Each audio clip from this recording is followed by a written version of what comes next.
Hey YouTubers, it's Charlie. This is going to be my Game of Thrones Season 7 villains video. We're going to talk about the biggest, baddest, best villain. So of course, spoilers from everything that's happened on the show so far. So most of you know that Game of Thrones doesn't really have straight up villains. It has a lot of antagonists. Antagonist is a better word, but for the purposes of this video, it's just easier to call them villains. The people that the subtext is telling you to root against. Like everybody always loves Cersei because Lena Headey is so amazing, but she is most definitely one of the biggest villains to come out of the end of Season 6. So, just right off the bat, I will say she's probably going to be my favorite villain of Season 7, even though she's written in such a complex way that you can identify with why she's doing things. But at a certain point, you do have to say, okay, she is definitely the villain of this Daenerys versus Cersei storyline that's going to be happening in the Crownlands because of all the atrocities that she has committed. Now, Daenerys has killed a lot of people, but she's also freed a lot of slaves. So, you kind of have to balance out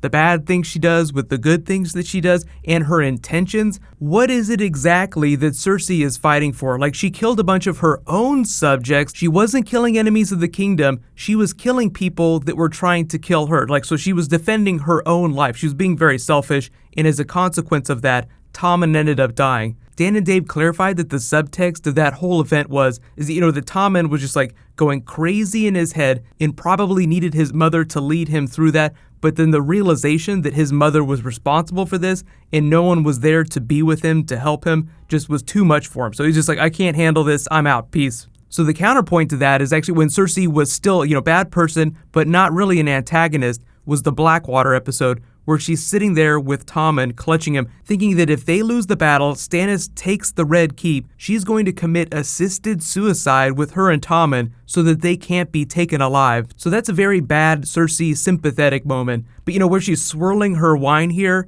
and where she walks out on Shame None, if it wasn't clear when she blows up the Great Sept, because everyone was kind of cheering when that happened because it was so amazing looking. The real Cersei villain moment of the season was when she left Shame None with the Mountain, knowing full well what was going to happen. Oh no, you're not going to die today. So it is totally okay to root for Cersei just because Lena Headey is so amazing, as long as you remember that she is probably the bad person in this fight with Daenerys, the actual battle for the Iron Throne. Even Jaime is questioning his loyalty to Cersei now. Oh my god, I have no idea what I'm gonna do. Just the look on his face here is priceless. So in all the storylines that are going to be happening in Season 7, just remember that idea. They'll be fantastic actors, but there will definitely be an antagonist for each storyline. So up in the north, they've been teasing Jon Snow versus Sansa. Maybe the you-know-nothing part of Jon Snow doesn't realize what's going on in Sansa's head, how she feels a little slighted by all the stuff that's happened, and how she might act out as a result of that, and what Littlefinger might do to take advantage of it. So while Sansa might seem like the antagonist, really Littlefinger is going to be the actual villain of that northern storyline, just because he's going to create as much chaos as possible. Chaos is a ladder. It all goes back to that amazing Littlefinger speech. But slightly lesser storylines, there'll probably be some barriers for Samwell to cross. He won't just automatically have access to everything that he needs at the Citadel. The Archmaesters have a very strong opinion about the way they go about their business, and Samwell is trying to become a Maester, so he has to follow their rules. And if it wasn't clear from the really funny exchange that he had with that person when he was entering the Citadel, that's only the beginning. He's probably going to have a much harder time. I'm not expecting the season to give us too many Samwell scenes because there's only going to be about 7 episodes, which means the story will be less sprawling, which is actually a good thing, but bad in that it will have to cut down on some other storylines like Samwell at the Citadel. So a lot of you are also asking, what about the White Walkers? Won't they be some of the biggest villains of the season?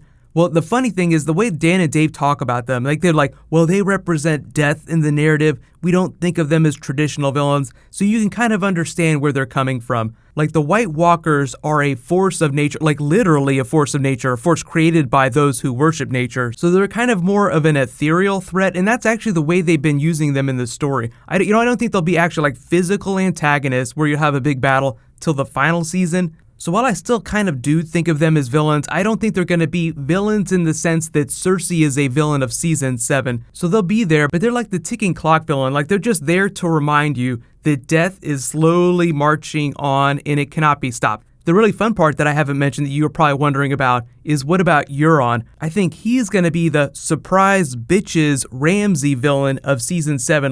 You thought you forgot about me, but I'm actually a really terrible person with a pretty large force at my back. So I think in the way that Ramsay went from being just like an awful person in a dungeon to being this really big antagonist, I think that Euron will turn from this person who seems like a threat into a much bigger threat in season 7. And if he lines with anyone, it will probably be Cersei, because right now the entire kingdom hates her. Even the people in King's Landing look like they're going to turn on her. So Cersei is going to seek allies wherever she can find them. And right now, the greatest thing that Euron could do for Cersei is help make sure that she still has a steady supply of food coming into the city, because the Tyrells, they basically control most of the food in the kingdom just because so much of it is grown on their lands. So if she wants to, the Queen of Thorns could totally starve Cersei out, so she's going to need to get food somehow. Euron is just one of the many ways that she could solve that problem.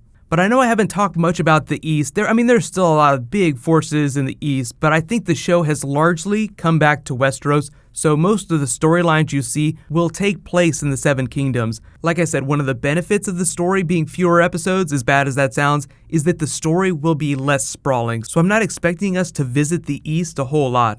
But let me know in the comments, who's your favorite antagonist going into Season 7? Who do you think is going to be the biggest, baddest, best villain? Right now, I still think that it's going to be Cersei, just because Lena Headey's so fantastic, so they write her that way. They write her to be this amazing villain. But I just love the idea that Daenerys is moving in with her fort, she has this amazing large fort that she's going to bring in to lay siege to King's Landing. And it looks like Cersei's own subjects are going to turn on her, especially Jaime, even though Lena Headey has probably signed a contract that's going to take her through Season 8. So I think they're going to try and keep her around as long as possible, but that doesn't necessarily mean that she's still going to be sitting on the Iron Throne in Season 8. In related awesome news, there is a new round of the giveaway that starts now. It's just a $20 Amazon gift card. All you have to do to enter is be a subscriber and leave a comment on this video. If there are any Game of Thrones bonus videos that you guys want this week, just let me know in the comments. There's not a whole lot of news happening right now, but I am expecting a few surprises for wins a winner in the books and stuff like that. But if you guys didn't know, George R. R. Martin did land another TV series, but it's going to be at FX. It's for his Wildcard series that has absolutely nothing to do with Game of Thrones. But there will be another George R. R. Martin big epic series that they try to develop for television. So high fives to Martin. His stuff is just blowing up like wildfire right now. While you guys wait for my next video to post, you can click here for my Season 7 teaser trailer breakdown, and you can click here for all my Season 7 predictions. Thank you so much for watching, everybody. Let's high five. I'll see you guys tonight.